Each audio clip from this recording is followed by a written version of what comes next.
Winning by Jack Welch with Susie Welch. Picture this. It's 1963, and a brilliant, wildly ambitious 27-year-old chemical engineer named Jack Welch is running a small pilot plant for General Electric in Pittsfield, Massachusetts. He's working on a revolutionary new plastic when the unthinkable happens. A tank of volatile chemicals ignites. The explosion is massive, blowing the roof clean off the 3-story building and shattering windows for blocks. Smoke billows into the sky. Miraculously, no one's hurt, but the project is destroyed. And Jack's career? Well, he's convinced it's over. He's absolutely terrified that he's about to be fired. The next day, he's summoned to headquarters to meet with his boss's boss, a senior executive named Charlie Reed. Jack walks in, bracing for the worst. But Charlie doesn't yell. He doesn't fire him. Instead, he sits down and, with a calm, genuine curiosity, starts asking questions. What happened? What did you learn from this? How can we make sure it never happens again? In that single moment, Jack Welch didn't just keep his job. He learned one of the most profound lessons of his life about leadership, failure, and the incredible power of second chances.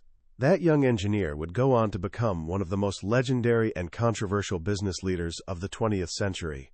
Over his 20 years as chairman and CEO of General Electric, he increased the company's value by a staggering 4,000%, transforming it into a global powerhouse worth over $400 billion. He earned the nickname Neutron Jack for his tough, no-nonsense management style, but Fortune magazine also named him Manager of the Century. After retiring, he traveled the world, speaking to tens of thousands of people, from students to entrepreneurs to chief executives. And they all asked him, in 1,000 different ways, the same fundamental question: what does it take to win? This summary answers that question. It's based on his landmark book, Winning, which distills everything he learned over a lifetime of competition. This isn't some dense academic textbook. It's a straight-talking, practical guide to success in business and in life. Here's my promise to you. By the end of our time together, you'll understand the simple, powerful, and often surprising rules that Jack Welch lived by. You'll learn the biggest dirty little secret in business, why he believed being tough was actually the kindest way to manage, and how you can apply these timeless principles to build your own winning career, starting right now. So, what exactly is winning? For Jack Welch, the answer was refreshingly simple. Winning is great. Not just good, but truly great. Because when businesses win, he argued, the world actually becomes a better place. People thrive and grow. There are more jobs and opportunities for everyone. People can send their kids to college, afford better health care, and secure a comfortable retirement. A winning company, he believed, is the engine of a healthy economy and the foundation of a free society. But that raises the real question. How do you actually win? Welch believed it wasn't about luck or complicated theories. It was about mastering a few fundamental ideas and executing them with relentless passion. He built his entire philosophy on a simple foundation, a set of 4 core principles that he called the ideas underneath it all. These were the pillars upon which every winning company and every winning career had to be built. The first pillar is having a clear, effective mission and values. Now, I know what you might be thinking. Mission statements are just those generic, noble-sounding plaques hanging in company lobbies, right? Things like, we value quality and service. Welch called that hot air. For him, a real mission statement answered only one question. How do we intend to win in this business? It's not about what you used to be good at, or a vague platitude designed not to offend anyone. It's a specific, concrete choice about where you'll play and how you'll beat the competition. When he became chief executive of General Electric in 1981, the mission was crystal clear. Be number 1 or number 2 in every market, or fix, sell, or close the business. There was zero ambiguity. Everyone knew exactly what it meant. It forced the company to make hard choices and allocate its resources, its money, and its people, only where they could truly dominate. But a mission is just a destination. The values are the roadmap. And again, Welch had no patience for generic virtues, like integrity or excellence. He said, integrity isn't a value, it's a ticket to the game. If you don't have it, you shouldn't even be on the field. Real values, he argued, are simply behaviors. They're specific nitty-gritty actions that describe exactly how people should behave to make the mission a reality. He saw a brilliant example of this after he retired, when J.P. Morgan Chase merged with Bank One. They had a value. We treat customers the way we would want to be treated. That sounds nice, but they didn't stop there. They listed out the specific behaviors. Never let profit center conflicts get in the way of doing what's right for the customer. Give customers a good, fair deal. Don't forget to say thank you. These weren't abstract ideas. They were marching orders. And for a company's mission and values to work, they have to be linked. Your values must directly support your mission. When they don't, you get a catastrophic disconnect, which he believed was at the heart of the collapses of companies like Enron and Arthur Andersen. Having a clear mission is one thing, but how do you get the best ideas to fulfill it? That brings us to Welch's second foundational principle, the one he called the biggest dirty little secret in business: candor. Lack of candor, he said, is a killer. It blocks smart ideas, slows down action, and prevents good people from contributing everything they've got. When he talked about a lack of candor, he wasn't talking about dishonesty. He was talking about the all-too-human tendency to soften bad news, avoid conflict, sugarcoat feedback, and hold back our true thoughts and opinions. We do it to be polite, to make people feel better. But Welch argued that this politeness is actually a form of self-interest. It makes our lives easier by helping us avoid messy, awkward conversations. In business, this is devastating. It creates bureaucracy, office politics, and endless, meaningless meetings where everyone nods along but no one says what they're really thinking. True candor gets more people into the conversation. When everyone feels safe to speak their mind, to debate, to challenge, and to push back, the best ideas emerge. It's like turning on the lights in a dark room. Candor also generates speed. Instead of ideas getting stuck in layers of politeness, they're surfaced, debated, and acted upon quickly. And finally, it cuts costs. It eliminates the nonsense, the fake reports, the endless PowerPoint decks, and replaces them with real, productive conversations. Welch admitted that fostering candor is incredibly hard. It fights against our very human nature. It took him nearly a decade at General Electric to make it a way of life. But he insisted it was the leader's job to demand it, to reward it, and, most importantly, to model it, even when it feels uncomfortable. He was famous for his blunt, straight-to-the-point style, and while it earned him the label abrasive early in his career, he was convinced it was the very thing that made his team so successful. This belief in facing reality, no matter how tough, leads directly to his third and most controversial principle: differentiation. To his critics, differentiation was cruel and Darwinian. To Welch, it was the fairest and most effective management system ever created. He learned it on the playground as a kid. When you picked a baseball team, you picked the best players first. The average players got put in the easy positions. And the least athletic kids, well, they usually found another game they were better at. In business, differentiation is the same idea, applied to both businesses and people. It's about making a clear distinction between your top-performing, middle-performing, and bottom-performing players. Specifically, Welch championed a system known as the 20-70-10. You identify the top 20% of your people, your stars.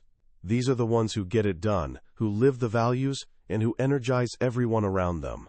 You shower them with rewards, the biggest bonuses, stock options, praise, and opportunities. You make it clear to everyone that they are the best, and you treat them that way. Then you have the middle 70%. This group, Welch stressed, is the heart and soul of the company. They're enormously valuable, and the goal isn't to punish them, but to cultivate them. You give them training, positive feedback, and clear goals to help them improve. You manage them with care, looking for those with the potential to move up into the top 20. And then there's the bottom 10%. Here, Welch was unflinching. In a system of candor and clear performance reviews, he argued, people in the bottom 10% generally know who they are. They aren't a good fit for the job, and keeping them there is a form of false kindness. It's bad for the company because they drag down performance. It's bad for the team, which has to carry their weight. But most of all, he said, it's bad for the individuals themselves. He saw managers who were too nice to let underperformers go, so they carried them for years, giving them vague, positive feedback. Then, when a downturn hit and layoffs were necessary, these were the first people to be let go, often in their late 40s or 50s, completely blindsided and unprepared. That, Welch said, was the ultimate cruelty. Differentiation forces those tough conversations to happen early, giving people in the bottom 10 the chance to find a job or a company where their skills are a better fit and where they can truly excel and be happy. It's not about being mean, it's about being honest. This might sound harsh, but it's tied directly to the fourth and final pillar of his philosophy, voice and dignity. Welch believed that every single person, no matter their role or rank, wants the opportunity to speak their mind and be heard. They want to be respected for their work and their individuality.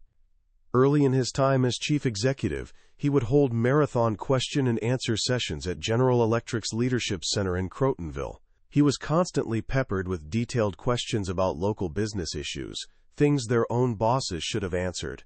When he asked them, "Why aren't you asking your own bosses these questions?" the answer was always the same: "I can't, I'd get killed."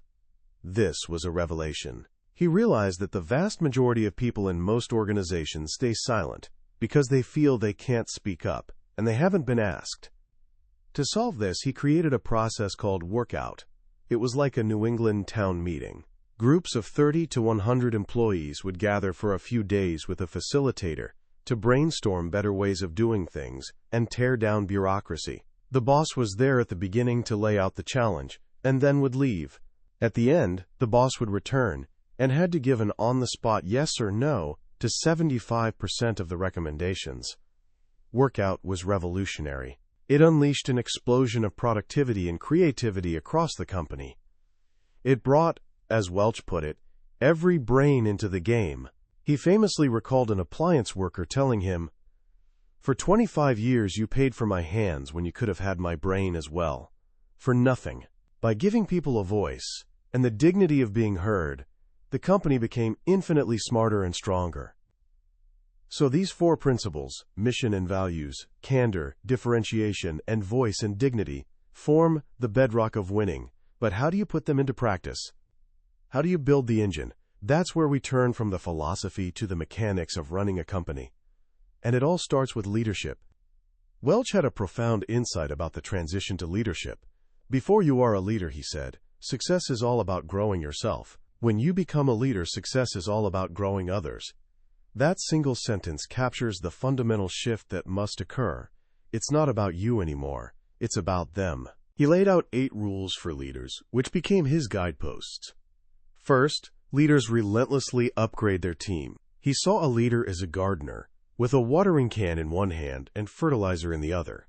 Your job is to evaluate, coach, and build self-confidence in your people with every single encounter. A budget review isn't just about numbers. It's a chance to see your team in action. A plant tour isn't just about machines. It's an opportunity to spot promising new talent. Second, leaders make sure people not only see the vision, they live and breathe it. You have to talk about the vision so often that you get sick of hearing yourself say it. You have to be clear, simple, and passionate. And crucially, you have to reinforce it with rewards.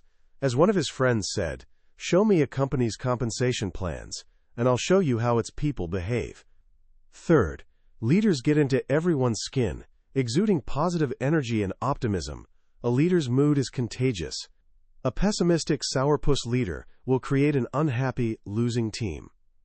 An upbeat, can-do leader will create a team that feels like it can conquer any challenge. Fourth, Leaders establish trust with candor, transparency, and credit. Trust happens when leaders are real. They tell people where they stand. They don't hoard information. And they never, ever steal an idea from their own people. In bad times, they take responsibility. In good times, they generously pass around the praise. Fifth, leaders have the courage to make unpopular decisions and gut calls. You're not a leader to win a popularity contest, you're a leader to lead. Sometimes, you have to make hard calls that will make people unhappy. You listen, you explain, but you move forward. And sometimes, the hardest calls come from your gut. Welch believed that gut is simply pattern recognition. You've seen something so many times, you just know. You have to trust that feeling, even when the data isn't all there. Sixth, leaders probe and push with a curiosity that borders on skepticism. When you're an individual contributor, your job is to have all the answers. When you're a leader, your job is to have all the questions. You have to be comfortable being the dumbest person in the room, constantly asking, what if, and why not? And you have to make sure your questions are answered with action, not just head fakes. Seventh, leaders inspire risk-taking and learning by setting the example. If you want your people to experiment, you have to be willing to admit your own mistakes. Welch frequently told the story of blowing up that pilot plant, his first huge mistake. His boss's reaction taught him that failure isn't fatal, as long as you learn from it. And finally, rule number 8, leaders celebrate. Welch was amazed at how nervous managers are about celebrating. Maybe it doesn't seem professional, but winning should be fun. He argued that work is too much a part of life, not to recognize moments of achievement. You have to make a big deal out of them. It creates an atmosphere of recognition and positive energy. Now, if leadership is about growing others, your most important job as a leader is hiring. The team with the best players wins, Welch said. It's that simple. But hiring great people is brutally hard. He developed a framework to get it right. Before you even consider someone, they have to pass 3 acid tests: integrity, intelligence, and maturity. Integrity means they tell the truth and take responsibility. Intelligence isn't about fancy degrees, it's about intellectual curiosity. And maturity means they can handle stress and setbacks with grace, and success with humility. If they pass those tests, you then look for what he called the 4E and 1P framework. The first E is positive energy. These are people who thrive on action, relish change, and just love life. They're optimistic and enthusiastic. The second E is the ability to energize others. It's not just about giving inspiring speeches. It's about being able to inspire a team to take on the impossible and love doing it. The third E is edge. This is the courage to make tough yes or no decisions. They know when to stop analyzing and make a call, even without all the information. The fourth E is the ability to execute. This is the secret sauce. You can have energy, energize others, and have edge, but still not get over the finish line.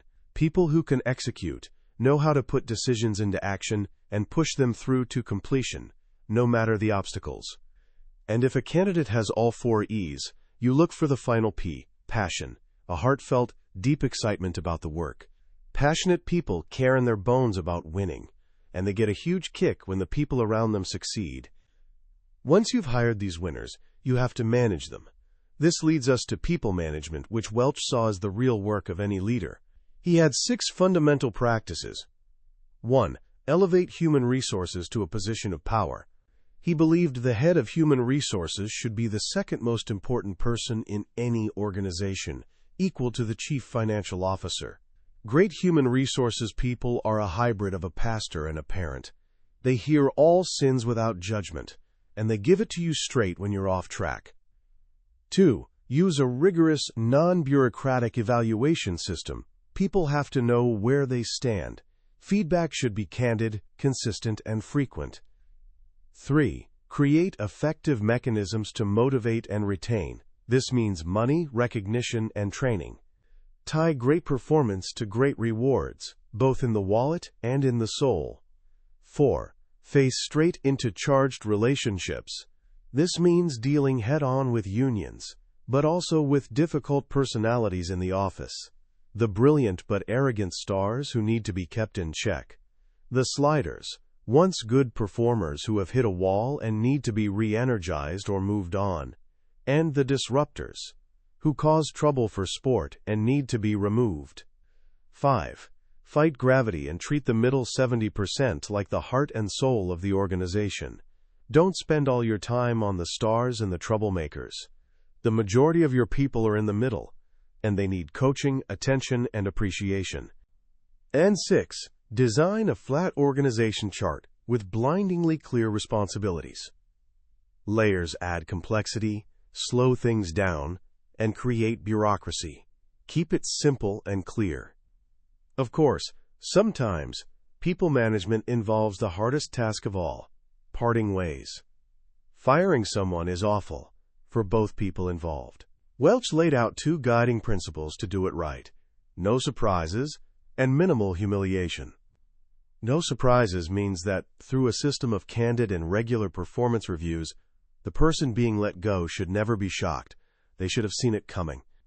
The final conversation should be a mutual recognition that things aren't working out. Minimal humiliation means handling the departure with dignity. Welch described the emotional timeline. The boss feels anxiety beforehand, but relief afterward. The employee, even if prepared, feels crushed. The boss's job isn't over when the news is delivered. It's to help that person land softly, to build up their self-confidence, and to ensure they leave feeling respected, not destroyed. Every person who leaves, Welch reminded us, becomes an ambassador for your company, for better or for worse. So you've built a winning internal engine. Now you have to face the outside world, your competition. For Welch, strategy wasn't some complex scientific exercise. He mocked the 100-page reports and year-long studies. He said, in real life, strategy is actually very straightforward. You pick a general direction and implement like hell. The goal is to find your big aha, a smart, realistic way to gain a sustainable competitive advantage. To find it, he used a simple, 5-step process he called the 5 slides, because the answers to each set of questions could fit on a single page. Slide 1. What does the playing field look like now? Who are your competitors? What are their strengths and weaknesses? Slide 2. What has the competition been up to? What have they done in the past year to change the game? Slide 3. What have you been up to? What have you done to change the game? Comparing these 2 slides tells you if you're leading or chasing. Slide 4. What's around the corner? What scares you? What's the one thing a competitor could do to nail you? You can't be paranoid enough when answering this one. And slide 5. What's your winning move? This is the leap from analysis to action. What can you do to change the playing field and make customers stick to you like glue? Once you have your big aha, the rest is execution.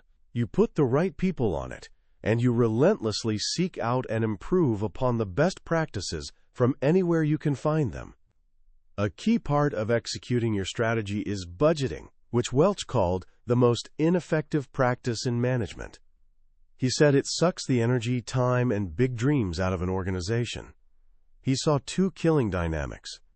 First, the negotiated settlement, where the field team sandbags their targets to minimize risk, and headquarters pushes for unrealistic growth, and they end up splitting the difference in a soul-crushing compromise. Second, the phony smile, where the field team presents an ambitious plan, headquarters smiles and nods, and then sends an email a few days later with completely different numbers, leaving the team feeling betrayed and demoralized. Welch's solution? Get rid of the budget. Replace it with an operating plan based on 2 simple questions. How can we beat last year's performance? And what is our competition doing? And how can we beat them? The key is to de-link compensation from hitting a fixed budget number. Instead, you reward people based on their performance relative to the prior year and the competition, taking into account the real-world environment. This transforms the process from an internal game of negotiation into an external, creative dialogue about growth and opportunity. This focus on growth leads to one of the most exciting parts of business: organic growth, or starting something new from inside something old. Welch saw companies make three common mistakes here. They don't give new ventures enough resources, especially their best people. They don't make enough fanfare about it. And they don't give it enough autonomy. His guidelines were the opposite. Flood the new venture with money and your best, hungriest people. Make an exaggerated commotion about it. And err on the side of freedom. Treat it like sending your kid to college. You monitor them, but you want them to take ownership. Let them have their own team, their own profit and loss statement, and the freedom to place their own bets. Finally, we come to the part of the journey that is about you. All these principles of winning in a company mean nothing if you can't win in your career. How do you find the right job? Welch said it's an iterative process. You take a job, you learn what you like and don't like, and you adjust. But there are signals to look for. The people. Do you genuinely like them and share their sensibilities? If you have to put on a persona every day, it's a career killer. The opportunity. Does the job feel like a stretch? You should be learning and growing, not just doing what you already know how to do. The options. Does this job open doors for your future? Does the company have a great reputation? Is it in a growing industry? The ownership. Are you taking this job for yourself or to please someone else, a parent, a spouse? Working to fulfill someone else's dream almost always catches up with you. And finally, the content. Does the stuff of the work excite you? Does it feel fun and meaningful? If a job doesn't light you up on some level, don't settle. Once you're in a job, how do you get promoted? Welch's advice was, sorry, no shortcuts. There are two main rules. First, deliver sensational performance, far beyond expectations, and expand your job beyond its boundaries. Don't just meet your goals, surprise your boss with new ideas that help the whole team. Second, don't make your boss use political capital to champion you. This is crucial.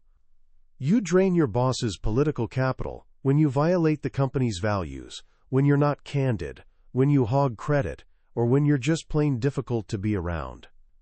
Your results might be great, but if your boss has to defend you to everyone else, your career will stall. But what if you run into a hard spot, like that damn boss? Welch's first and most important piece of advice was, you cannot let yourself be a victim. It's your problem to solve. First, you have to do a mirror test. Is your boss a jerk to everyone or just to you? If it's just you, you need to ask yourself, honestly, if your performance or attitude is the problem. If you're sure it's not you, then you have to assess the situation. Is this boss on their way out? If so, you can wait. If not, you have to weigh the trade-offs. Is the job, the company, or the pay worth enduring this person? If it is, then you have to accept that you are staying by choice, and you forfeit your right to complain. If it's not worth it, you make a graceful exit plan. This leads to the final and perhaps most modern challenge: work-life balance. Welch was candid. He was no role model here. His life was work. But from his position as a manager of thousands, he learned how bosses really think about it, beyond the lip service. First, your boss's top priority is competitiveness. They want you to be happy, but only insofar as it helps the company win. Second, most bosses are willing to accommodate you if you've earned it with performance. He called it the chit system. Great performers accumulate chits, which they can trade for flexibility. Third, the real arrangements are negotiated one-on-one, not based on the company brochure. It's about a supportive culture, not formal policies. Fourth, people who publicly and constantly struggle with work-life balance get pigeonholed as uncommitted or ambivalent. The people who get it done quietly are the ones who are respected. And finally, even the most accommodating boss believes that work-life balance is your problem to solve. They expect you to figure it out. Welch saw a few best practices emerge. Compartmentalize. Be fully present wherever you are. Have the courage to say no to things outside your plan. And most importantly, make sure your plan doesn't leave you out. If you craft a perfectly balanced life, that makes everyone happy but yourself, it's not sustainable. One day you'll wake up miserable. Winning, in the end, is about making conscious choices, about your company's mission, about the people you hire, about your strategy, and about your own life, and then having the courage and the discipline to live with the consequences.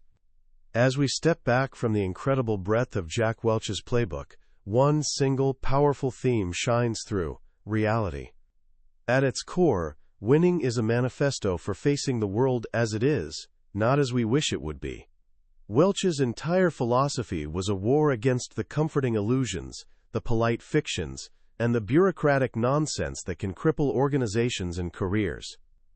Think about it. Candor is about speaking the truth, even when it's hard. Differentiation is about acknowledging the reality of performance differences, rather than pretending everyone is the same. A real mission is about confronting the brutal reality of your competitive landscape. A good budget is based on the reality of the market, not on internal fantasies. Even his advice on a bad boss starts with the unflinching question: is the reality that I'm the problem? In a world that often encourages us to sugarcoat, to hedge, to avoid difficult truths, this message is more vital than ever.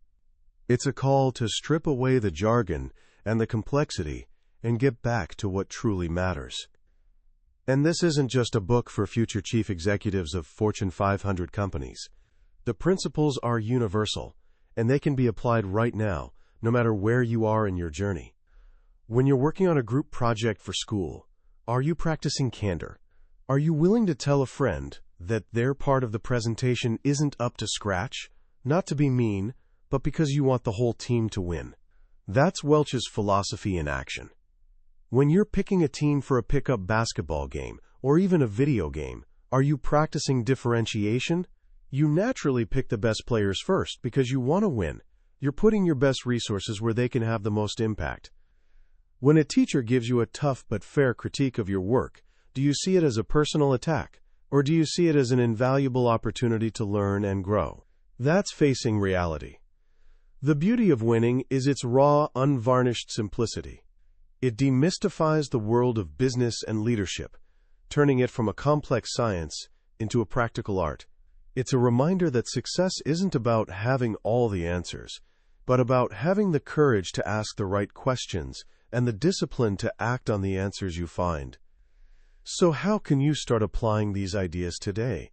Here are 3 simple challenges. First, practice small acts of candor. This week, find a low-stakes opportunity to be more direct and honest than you normally would be. Maybe it's giving a friend constructive feedback on a project, or telling your parents what you really think about a family plan, but doing it with kindness and a desire for a better outcome. Second, the next time you're in a leadership role, even if it's just for a small project, consciously shift your mindset. Instead of thinking, "How can I shine?" ask yourself, "How can I make every single person on this team better?" Focus on building their confidence, giving them credit, and clearing roadblocks for them. Watch what happens. Third, take a hard look at your own work-life balance right now, your balance between schoolwork, friendships, hobbies, and rest. Are you making conscious choices, or are you just letting things happen to you? Are you owning your schedule, or are you letting it own you? Decide on one small change you can make to better align your time with your true priorities. That was a summary of Winning by Jack Welch. We've explored the core of his philosophy today, from the foundational principles of candor and differentiation to the practical advice on leadership, strategy, and managing your career. But a summary, no matter how detailed, is like looking at a map of a great city. It shows you the layout, but it can't convey the feeling of walking its streets, hearing its sounds, and discovering its hidden corners. The real power of this book lies in the stories, the blunt force clarity of Welch's voice, and the way his ideas challenge you, page after page. If anything we've discussed today has sparked a question, an idea, or a feeling of, "I need to know more about that," I encourage you to pick up a copy. Reading it isn't just an exercise in learning, It's an experience that could genuinely change how you approach every challenge and every opportunity in your life. The link to the book is in the description. Also, if you found this journey through Welch's world valuable, please show your support by hitting that like button and subscribing to the channel. That way, you won't miss our next exploration into another life-changing book from the billionaire's bookshelf. Let's keep growing together.